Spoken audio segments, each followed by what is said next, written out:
people were all marching along to go down to bathe themselves in the river at the confluence of those two rivers.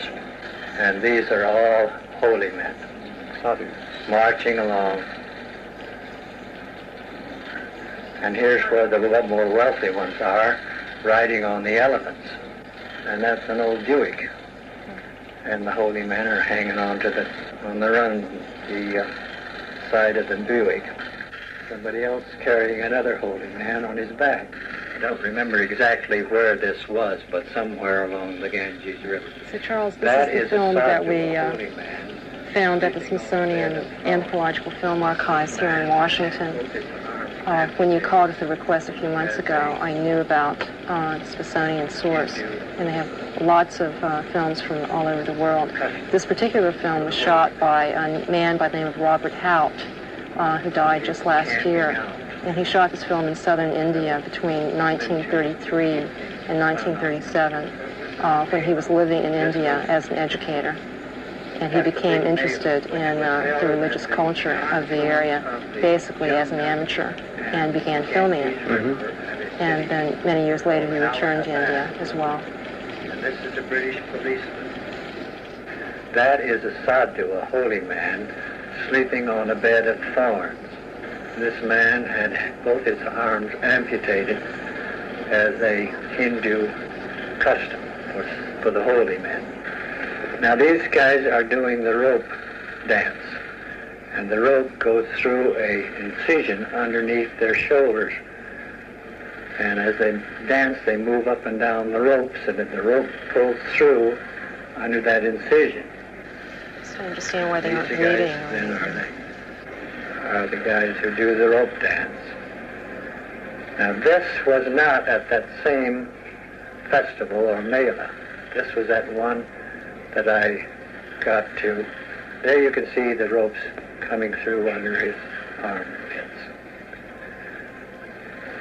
And that is a type of self-mutilation, a sort of an initiation ceremony. And this fellow is doing what they call the hook swinging. And he is suspended up there on this big, long pole with two steel hooks inserted into the muscles of his back. And then they swing him around and around in a big circle. And when he comes down, we'll probably be able to see the hooks in his back. They bounce him up and down on this. And sometimes they tell me, or told me, that the hooks would pull out and drop him. And this usually was fatal. So round and round he goes, one after another. And these were young men. Now you can see the hooks in his back. Two iron hooks. And this is what goes on as the people that watch celebrate his feat. There they're fastening another one up there. They were all young men, I'd say 18 to 23 or 24 years of age. And there's another man, he's not taking it quite so calmly. And they tied him up on the pole. And there he goes, around and around in the circle. This took place. You see how at first they're putting ropes through the flesh and pulling them and doing ritualistic dances. All that is getting into a light trance and getting the body prepared for the big hanging. And this is very similar to what I'm going to be photographing in Wyoming. The first thing they do is pierce the flesh, tie themselves to a sacred tree, and pull until the flesh finally pops loose, breaks, rips. And they're actually pulling rope through the skin. Exactly, and they break the flesh. And this done in a ritualistic fashion produces a heavier and heavier trance, and the body gets loaded with natural opiates, which help block the pain when you get ready for the big event, when you hang. Either this guy hung from his back, the man I'm going to photograph hangs from his chest. It's exactly the same idea. But with steel hooks again? With steel hooks, yes. Oh, goodness. Have you seen a film, A Man Called Horse? Yes, I think Richard Harris was in that. Yes, right. Yeah, years ago. They did that ceremony in that film. That's exactly what I'm talking about, that Sioux Indian ceremony of piercing and hanging.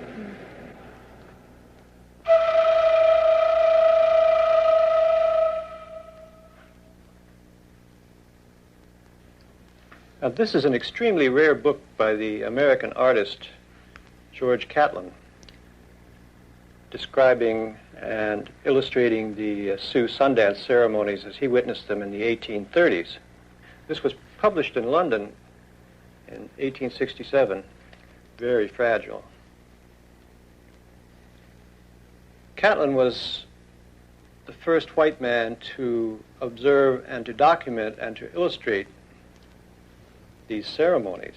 And his illustrations are quite extraordinary, and his descriptions of the illustrations are even more extraordinary. His descriptions are quite unusual.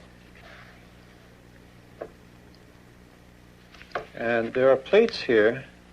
There are two plates that illustrate the Sundance ceremony very well.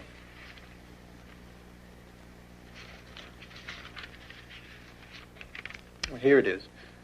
The Sundance ceremony was actually a spiritual quest, and the Sundance was a way to know that there was something else beyond this world, something greater, something that you couldn't necessarily see or touch, but something that you could experience through the medium of suffering.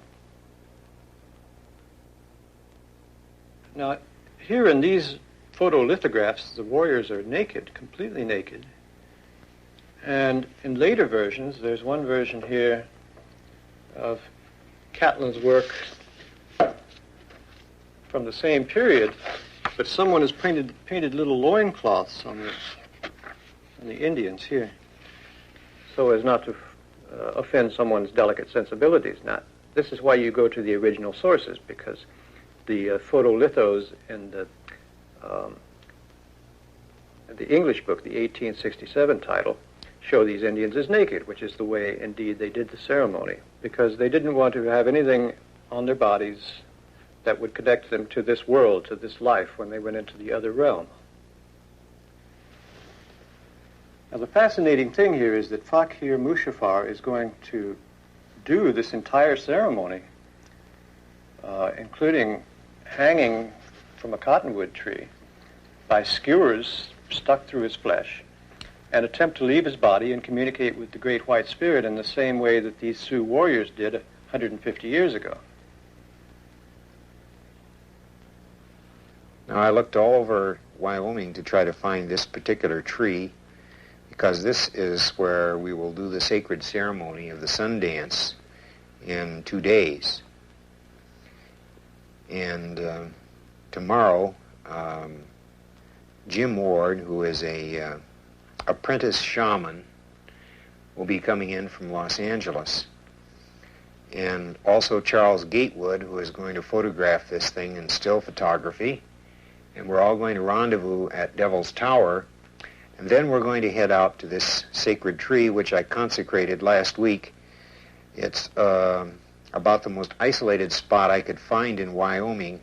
And it's out on the edge of the Cheyenne River in the Thunder Basin National Grassland.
What did you guys feel upon the rock today when you went up and got into the spirit of the mountain?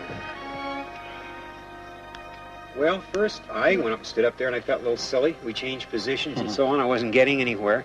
Finally, when we got down and I was laying out on the rock like so, I started to feel very light. And I started to lose sensation that I was pushing against the rock with my feet. I was very aware I was rubbing the rock. I have to get very physical when I go and do these things. I have to be aware of the rock and the surface under my butt and my feet.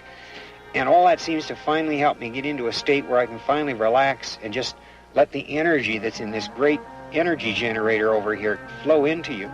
Now, not everybody can use this thing. This is only for big shaman out here. I mean, there's a lot of power in this thing, and you come out here at midnight or something, and you take an ordinary person, they'll be scared to death. How long have you been waiting to do this ceremony? And when did you first feel the urge to hang from a cottonwood tree in the Black Hills? Well, I guess I first felt the urge, Charles, when I was only about 13 or 14 years old.